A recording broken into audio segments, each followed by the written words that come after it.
یہ ہے منزلت امام حسین کی کہ دیکھیے کہ اختیار بتایا کہ اللہ نے عتاب نازل کیا تھا، اور دیکھیے کہ فطرس جو تھا خالی ایسے ہی پڑا ہوا نہیں تھا، 700 برس سے عبادت میں مصروف تھا، دعائیں کر رہا تھا۔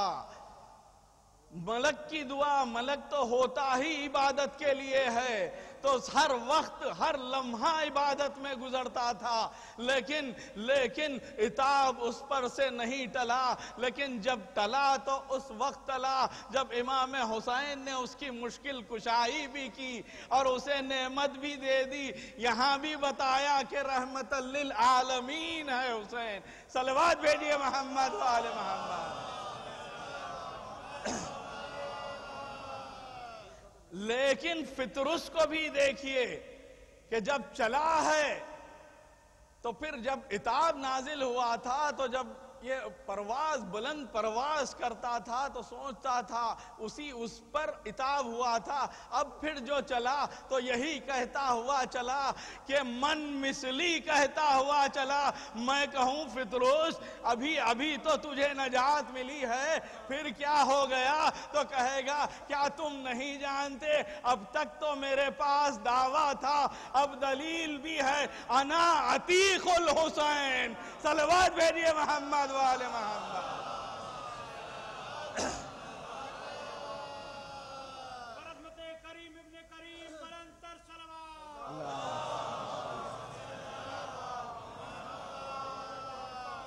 اور پھر عظمت امام حسین وہ ہے کہ دیکھیے آپ قرآن میں کیا ارشاد ہو رہا ہے کہ یا ایتھا النفس المطمئنہ ارجعی الی ربک راضیۃ مرضیہ فادخلی فی جنتی وادخلی عبادی۔ کہ دیکھیے کہ ساری قرآن میں آپ کو آدم کا ذکر ملے گا، نوح کا ذکر ملے گا، یوسف کا ذکر ملے گا، عیسیٰ کا ذکر ملے گا، موسیٰ کا ذکر ملے گا، یہاں تک کہ رسول اکرم کا بھی ذکر ملے گا۔ لیکن اللہ نے کسی کو نفس مطمئنہ نہیں کہا، یہ صرف واحد امام حسین کے لیے ساری قرآن میں اللہ نے سند رکھ دی کہ حسین ہی نفس مطمئنہ ہے۔ تو ذرا سوچئے کہ وہ نفس کیا ہوگا؟ اتنی مصیبتوں کے بعد بھی اللہ وہ نفس اتنا مطمئن ہے کہ اللہ کہہ رہا ہے، نفس مطمئنہ کہہ رہا ہے۔ بے شک مولا کائنات جب جا رہے تھے تو فزتو برب الکعبہ کہا، مولا نے کہا کہ فزتو برب الکعبہ، لیکن قرآن میں اللہ نے نہیں لکھا۔ یہ ہے منزلت امام حسین۔ اور دیکھیے کہ اللہ چاہتا تو یہ 4 آیتیں ہیں جو سورہ فجر کی میں نے تلاوت کی، اللہ چاہتا تو 1 آیت لکھ سکتا تھا، لیکن اللہ چاہتا ہے کہ حسین کی فضیلت ایک آیت ہر کے بیان ہو۔ 4 آیتوں میں بیان کی حسین کی فضیلت۔ تو دیکھیے کہ کہہ رہا ہے کہ اے نفس مطمئنہ ارجعی الی ربک راضیۃ مرضیہ، کہ پلٹ آ، میری طرف پلٹ آ، میں تجھ سے راضی۔ دیکھیے کہ ساری کائنات میں اگر آپ تلاش کریں گے تو لوگ عبادتیں کرتے ہیں، نیک اعمال کرتے ہیں، سب کچھ نیکیاں بجا لاتے ہیں، کس لیے کہ اللہ راضی ہو جائے، اللہ راضی ہو جائے، اللہ راضی ہو جائے۔ آج لوگ دعائیں بھی کرتے ہیں کہ اللہ راضی ہو جائے، لیکن نہیں معلوم کہ اللہ راضی ہوا بھی ہے یا نہیں ہوا ہے۔ لیکن دیکھیے عظمت امام حسین، دیکھیے کہ اللہ کہہ رہا ہے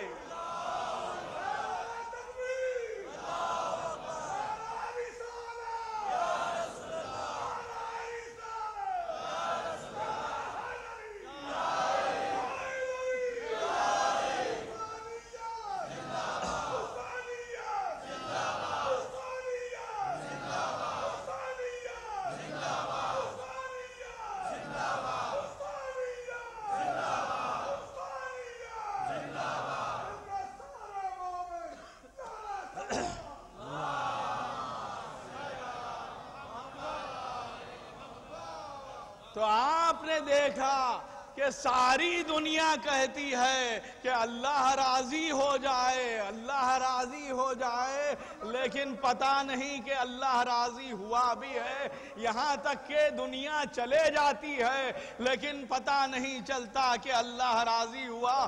لیکن اللہ کہہ رہا ہے امام حسین کے لیے کہ اے حسین میں تجھ سے راضی۔ دیکھیے یہاں تک تو بات ٹھیک ہے، لیکن دیکھیے کہ اللہ کی مشیت دیکھیے کہ فخر سے کہہ رہا ہے کہ حسین مجھ سے راضی، حسین مجھ سے راضی، میں حسین سے راضی۔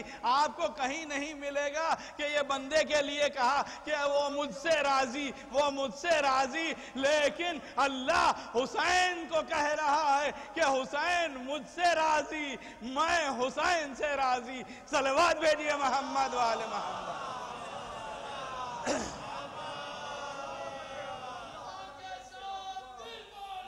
علی مولا، علی مولا۔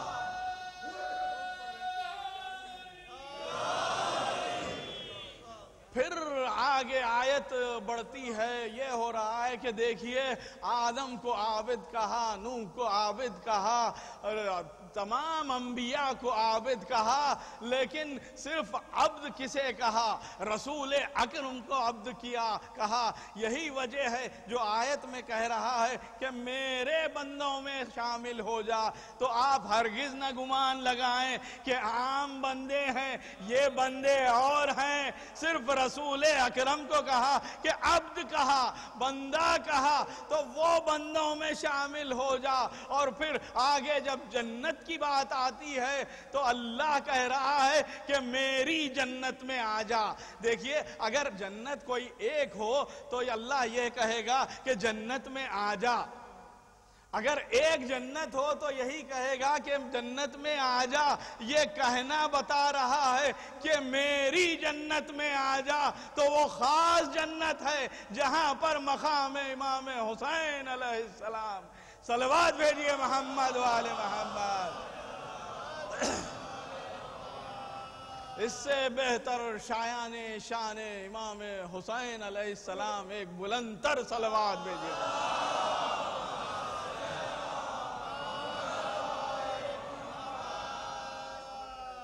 جی ہاں، یہ ہے منزلت امام حسین علیہ السلام۔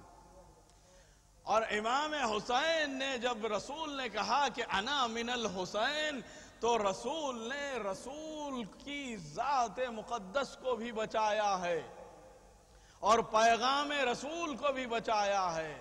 وہ اس طرح سے کہ رسول کا جو نور تھا وہ صلب اسماعیل میں تھا، اور اگر اسماعیل ذبح ہو جاتے تو پھر رسول کا تصور نہیں کیا جا سکتا تھا۔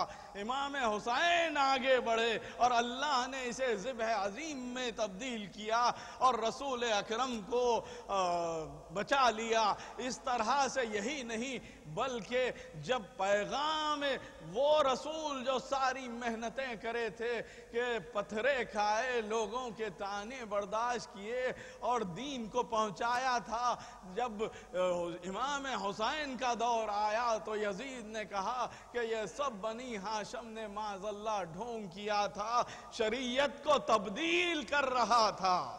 ایسے میں حسین نے بچایا ہے، یہ بچا کے بتایا۔ یہی وجہ تھی کہ رسول نے کہا کہ انا من الحسین، بے شک میں حسین سے ہوں۔ تو دیکھیے رسول نے کیا کہا تھا کہ قرآن اور اہل بیت جدا نہیں ہوں گے۔ تو آپ نے دیکھا کہ جب عصر عاشور کو امام حسین کے سوکھے گلے پر کند خنجر چل گیا اور نوکے سینہ پہ نیزے پر سر کو بلند کر دیا گیا، تو کیا ہو رہا تھا؟ امام حسین تلاوت قرآن کر کے بتایا کہ دیکھو ہم نہ قرآن سے جدا ہو سکتے ہیں، نہ قرآن ہم سے جدا ہو سکتا ہے۔